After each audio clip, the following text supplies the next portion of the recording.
আল্লাহ রাব্বুল আলামিন বলেছেন, আল হজ্জু আশহুরুম মা'লুমাত, হজের কয়েকটি মাস রয়েছে।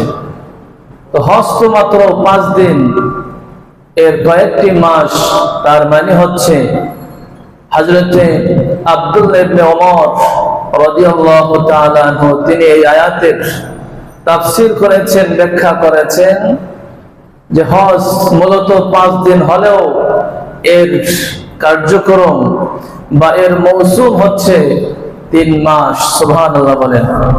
একটি মাস হচ্ছে শাওয়াল, আরেকটি মাস হচ্ছে জিলকদ, আরেকটি মাস হচ্ছে জিলহজ। সুবহানাল্লাহ বলেন।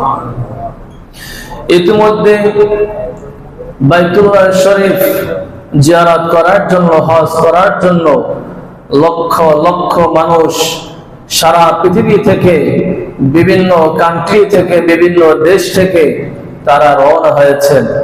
তাদের উদ্দেশ্য হচ্ছে একটাই, আমরা হজ পালন করব তথা আল্লাহ রাব্বুল আলামিনের নৈকট্য আমরা অর্জন করব। কি বলেন, ঠিক কিনা?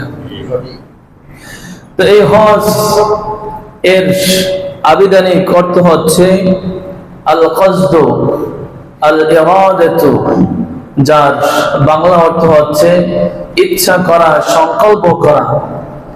পারিভাষিক সংজ্ঞায় ইহয়াউল উলুম গ্রন্থকারের মধ্যে তিনি বলেছেন, আল হজ্জু হুয়াল কসদু ইলা জিয়ারাতিল বাইতিল হারাম আলা ওয়াজহি তা'যীমি বিআফআলি মাখসুসাতি ফি জামানি মাখসুস। অর্থাৎ হজের পারিভাষিক সংজ্ঞা হচ্ছে নির্দিষ্ট মাসে, নির্দিষ্ট দিনে, নির্দিষ্ট সময়, নির্দিষ্ট স্থানে কতগুলো কাজ শরীয়ত নির্দেশিত পন্থায় আদায় করাকে হজ বলে।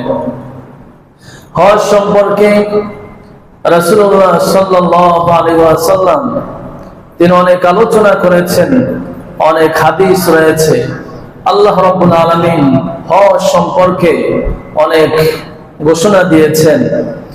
রাসূলুল্লাহ সাল্লাল্লাহু আলাইহি ওয়াসাল্লাম তার সাহাবী হযরত আব্দুল্লাহ ইবনে ওমর রাদিয়াল্লাহু তাআলা আনহু হাদিস বর্ণনা করেছেন।